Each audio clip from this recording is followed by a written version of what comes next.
Not mincing words tonight after today's historic impeachment of President Trump. Angi Gonzalez live with reaction. Angie.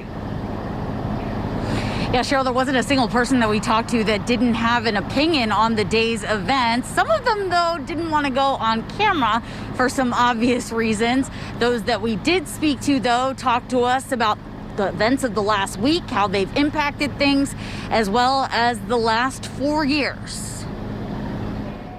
Billy and Sean passed Trump International Hotel Wednesday night on their way home to Astoria.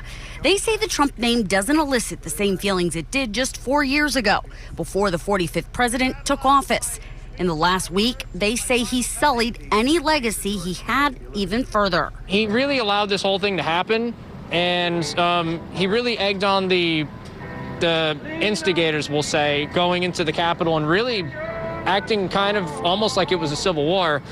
And the leadership that was really present just showed that he just isn't the guy to run this country and that we needed a change. And while the commander-in-chief may be leaving office, his future remains unclear. For Sean, part of the unknown that concerns him is whether Trump, the First Lady, or any of his children will ever return full-time to Trump Tower. Look at what we're dealing with. It's millions of dollars in a year just for the Secret Service to patrol the building. Others are looking at the future differently and say they're just happy Trump will be leaving public office sooner rather than later.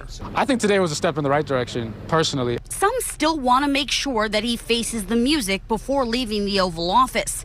They just aren't sure that'll happen. As an American, I would have hoped that he would have got, I would have hoped that he would have gotten his justice. But the president does still have the support of some in the city where he was born and raised. I think it's ridiculous, a waste of time. The man did nothing but try to help the country.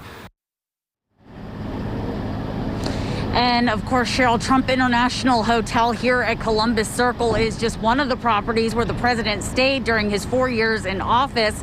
He also, of course, stayed at Trump Tower, which is where he started his presidency. But we all know that back in 2019, the president officially changed his residence to Palm Beach, Florida, saying that that would be his permanent home. At Columbus Circle, Angi Gonzalez, New York 1. Cheryl, back to you. Angie, thank you. The city also cut